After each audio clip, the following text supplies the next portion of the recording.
The third now has opened up from him 1.6 seconds. Bear in mind, he was down to 0.5, 2-3 laps to go, and now that he's hit the front, just stretching things out as Nicola Carraro, not the last rider today to crash at turn 1. Well, he was all alone as well, Carraro down 23rd, so perhaps just an unforced error, a mistake by his own part, but yeah, game over for Nicola. Almanza is keeping Quiles honest here, Michael.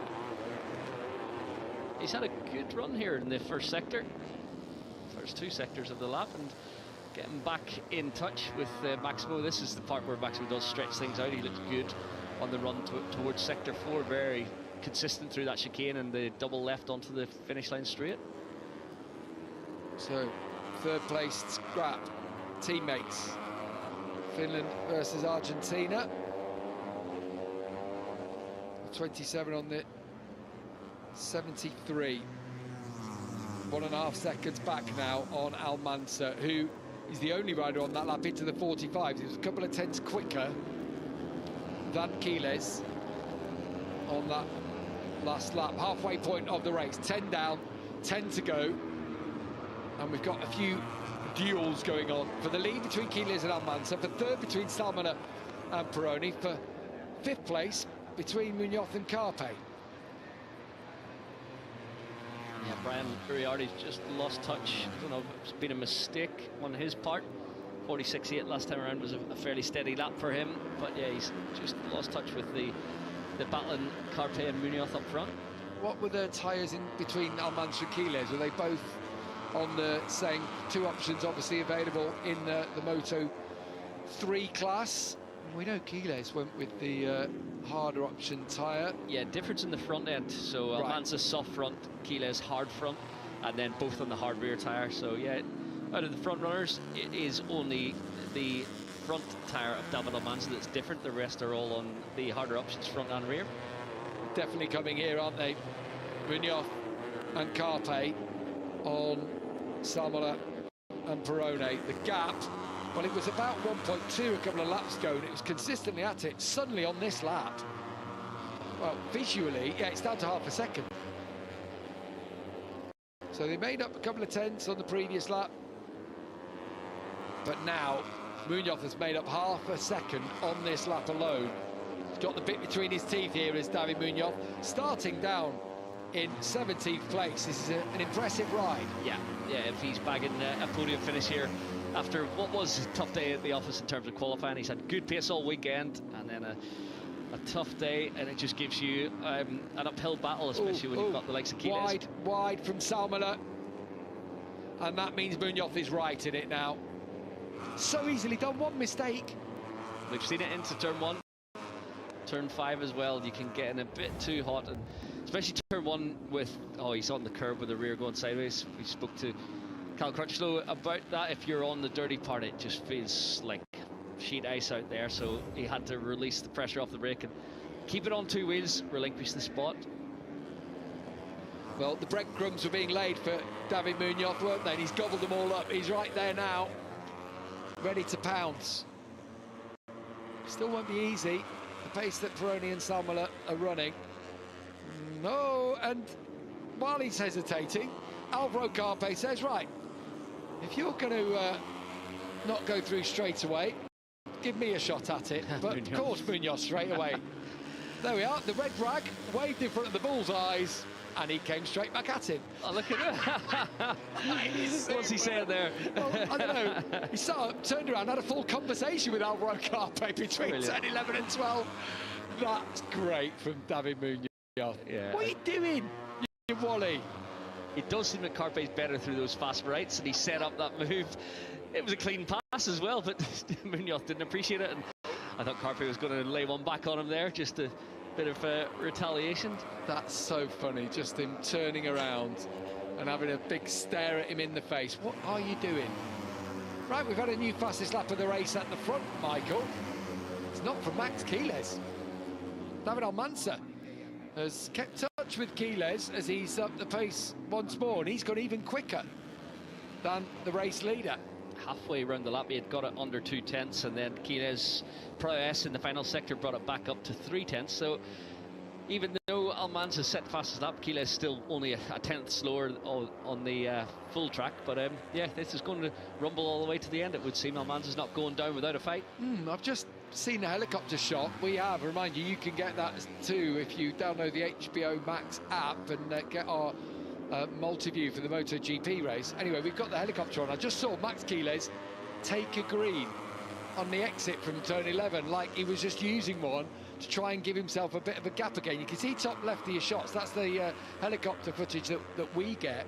And yeah, I just noticed that while he saw Almanza coming back to him, a bit of a cheeky one to use the paint on the outside to just run a bit more pace. Yeah, his natural riding style is to open those turns out when he's flowing, but obviously you can only do that 3 times, and then he's going to get the warning, and then another 2, and it will be a long lap loop, which is quite a penalty around here. So he's going to have to be careful of that one. Yeah, ask Pratama, Eddie O'Shea and Matteo Bertelli about that, because they've done it. Pratama's the highest placed of them all, but he's down in 15th place. 2 seconds down on Joel Kelso, who's in 14th. Casey O'Gorman running 12th. Jesus Rios is the top Honda in 9th. Not a day for the Honda runners.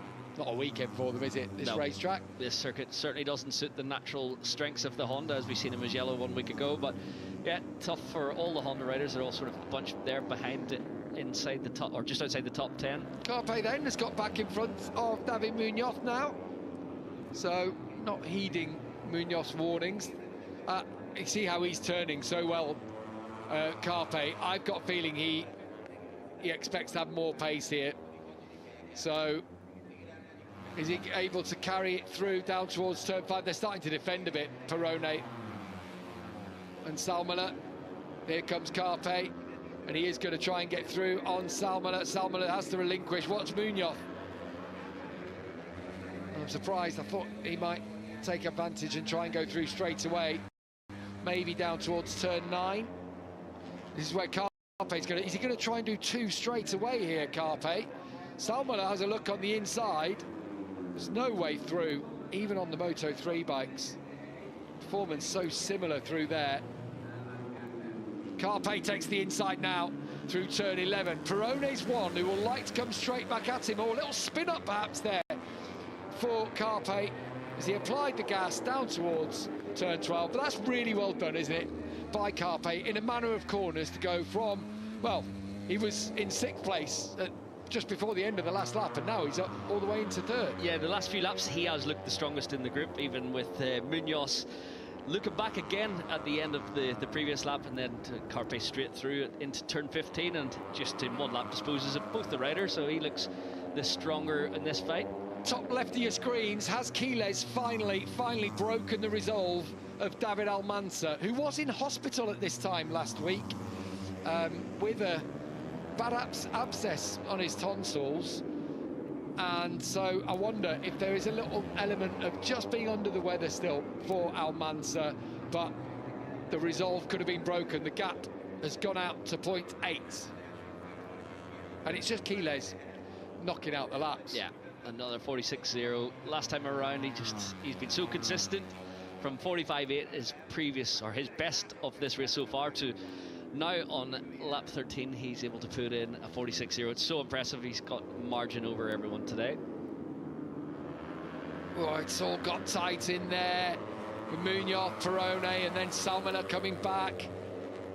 That was where Rico was done previously, and now he's doing the doing. Perrone, though, I thought he was going to have a lunge. All the while, Brian Uriarte getting involved.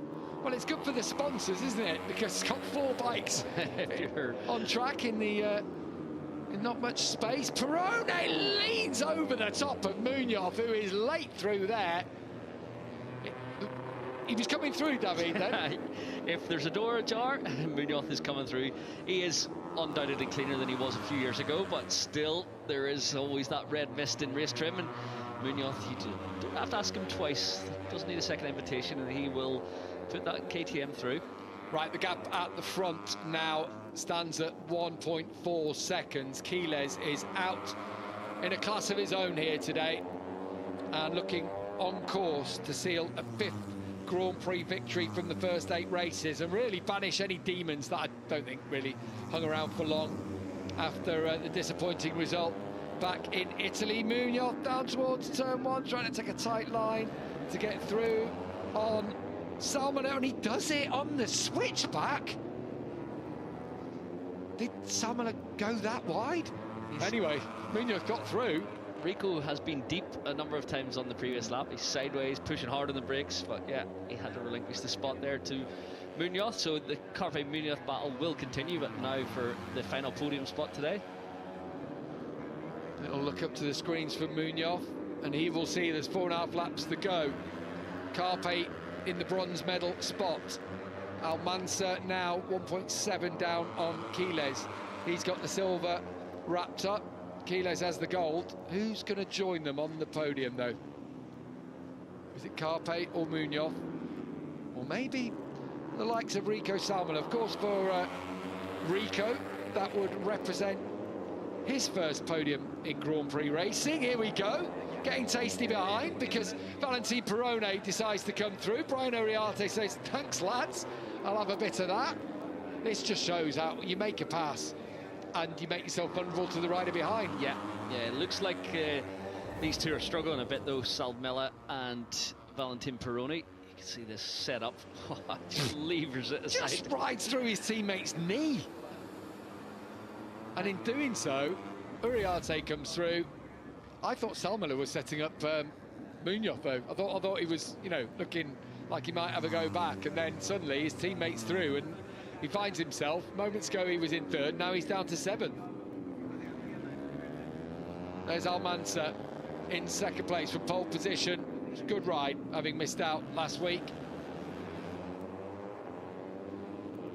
Just under 4 laps to go in the Hungarian Grand Prix in Moto3. It's spread out a bit at the front.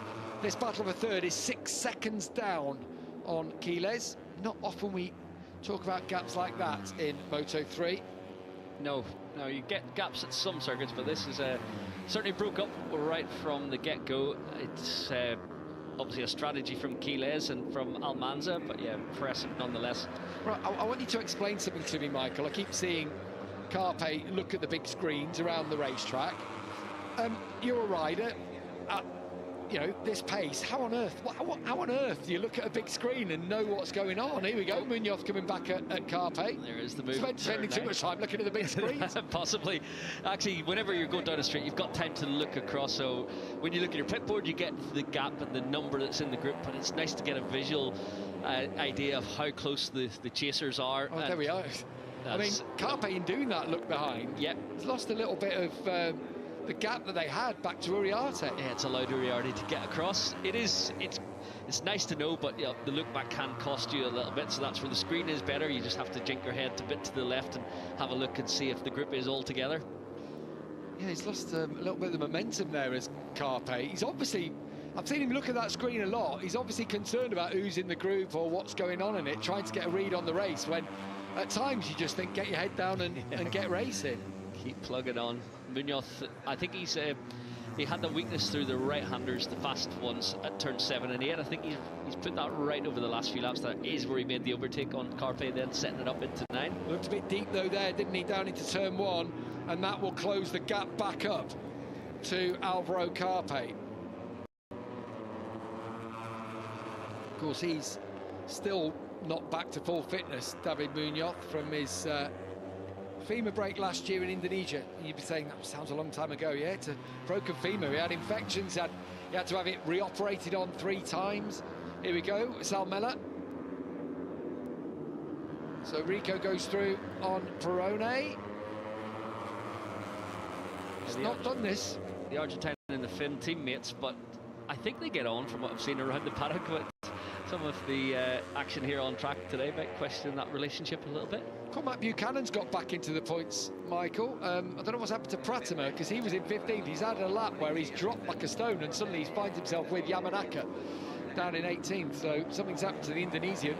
Yeah, Cormac's just detached from that group, but he set a 47.1 then on the last lap round, his personal best of the race, into the 46s, 46.9. So he's trying to get across that group of Kelso, Ogden, O'Gorman and Fernandez. They're battling from 11th through to 14th. Yeah, O'Gorman's had a good couple of laps. He's just got through on Scott Ogden on the last lap for 12th, and now he's just got past Adrian Fernandez on our timing screen, so he's up into 11th spot.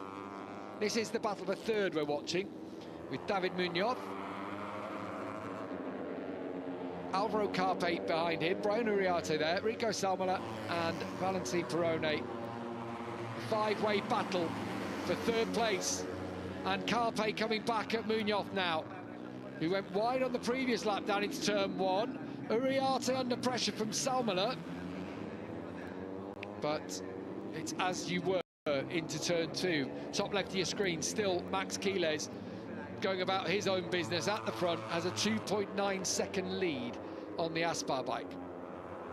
Uriarte and Salmola on that last lap, Michael, personal best laps. That's impressive so far into this race, when you think everyone's on the hard rear tyre, because tyre wear must be an issue here this weekend.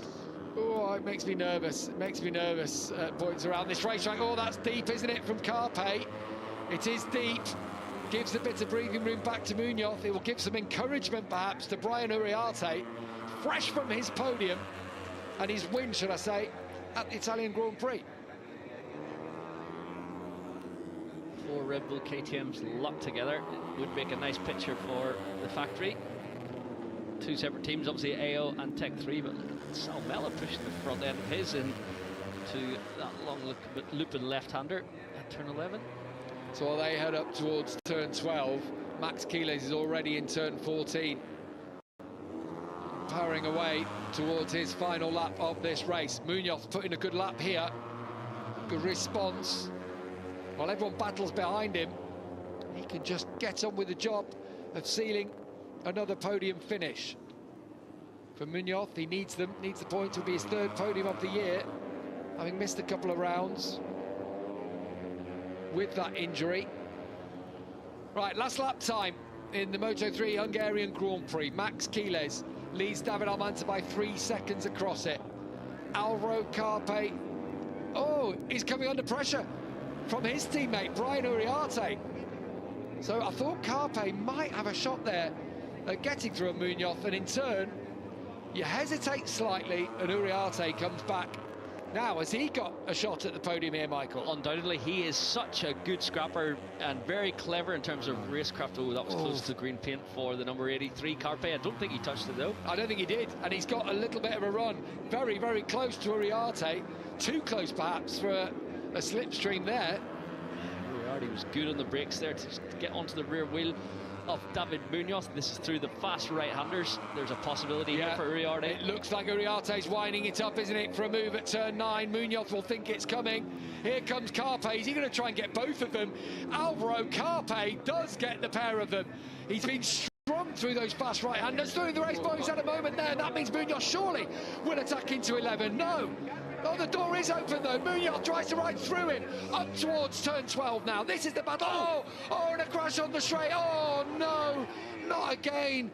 And David Munoz ridden over once more, and that's just being so hard on the inside of Carpe. Makes contact, down he goes, and then he was hit by Uriarte and Perrone behind him. Oh, let's hope that he is okay on that one. Red flag comes out.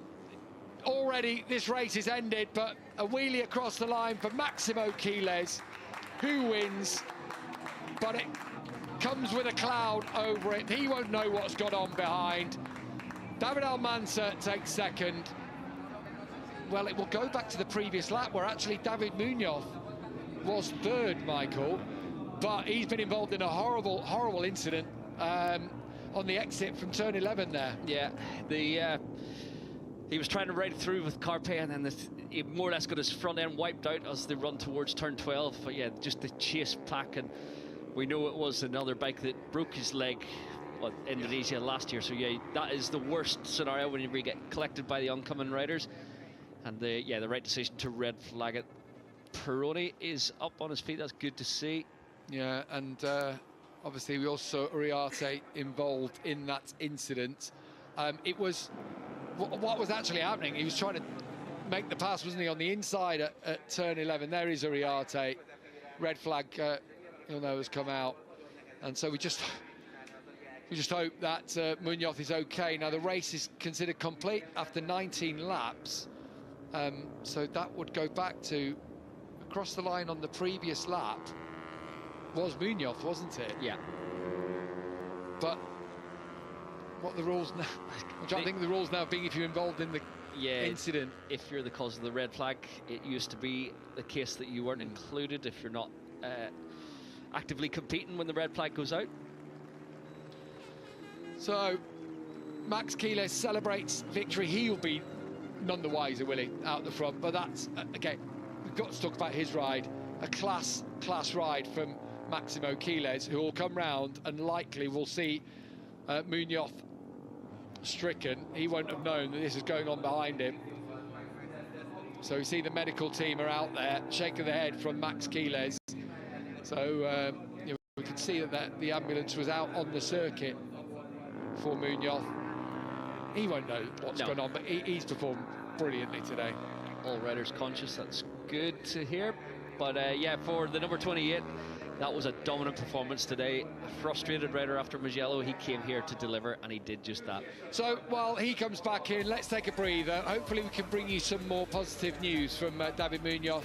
When we come back from the break, Max Quiles has done it again and takes his 5th win of the season here in Hungary.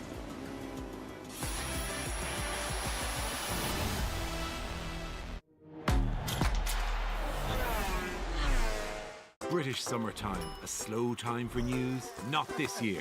I'm ready for the revolution. Political turmoil. Is he trying to get his bound copy of the Epstein files signed? Global meltdown. Classic roast chicken with an American twist. The chicken's got a gun! And the maddest World Cup ever? That sounds like a summer for some special mocking treatment. In America, if 2 immigration agents have a kid, is that an ice baby?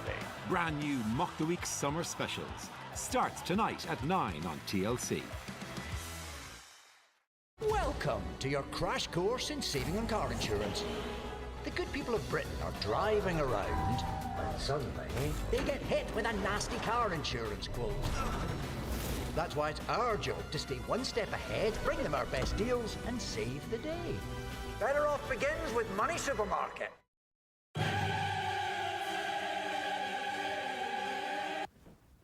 Take it MC in your eye then.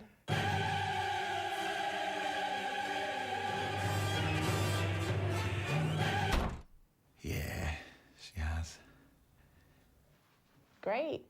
Eye conditions can be a little, well, alarming. That's why at Specsavers, we're here to help you get the treatment you need. Should have gone to Daddy's dodgy eye savers.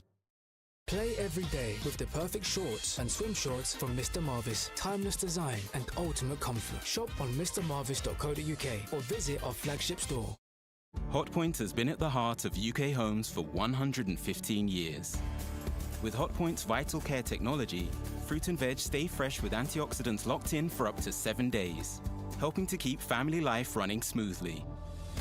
Hotpoint, the UK's most trusted major domestic appliance brand. Felix, you look like you're in a right old palaver. Since I moved over from Germany, I'm struggling to set up a bank account, let alone convert my euros. Nichts klappt. Blimey. I've got Wise. It's like having one current account in loads of currencies. I'm chuffed to bloomin' bits. It's as if you've been here for years. I've been here for donkeys. A smart current account from Wise lets you manage your money at home and abroad, so you can live like a local wherever you are. Right. Best get your ducks in a row, me old chum. Be smart. Get Wise.